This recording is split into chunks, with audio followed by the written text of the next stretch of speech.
ফুলগুনা কত সুন্দর লাগছে, কি বড় বড় ফুল, আর গোটা বাগান ফুলে পুরা ভরা রয়েছে। এই দেখুন, আর ফুলগুনা দেখুন কত বড় বড়। এটা কংসাবতী নদীর পাড়ে একেবারে রয়েছে, কত সুন্দর লাগতেছে বন্ধুরা। সেই দিকে আরেক কালারের রয়েছে। আর এইখানে দেখুন এই গাছগুলো নেই, ছোট ছোট ফুল এসেছে, এটাও আরেক কালার। এই বাগানটা এখনো ফুল তেমন আসেনি, কুড়ি রয়েছে।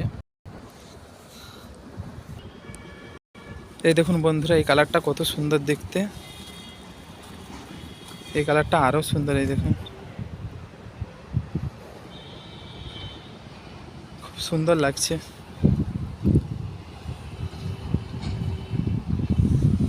আর দেখুন এখানে সব জমিতেই চন্দ্রমল্লিকা ফুলের চাষ হয়েছে। এই দেখুন নিচেও ছোট ছোট গাছ রয়েছে, এই দেখুন।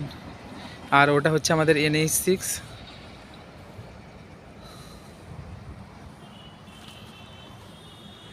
তো বন্ধুরা, আজকের ভিডিওটা আপনাদের কেমন লাগলো অবশ্যই আপনারা আমাকে কমেন্টে বলবেন।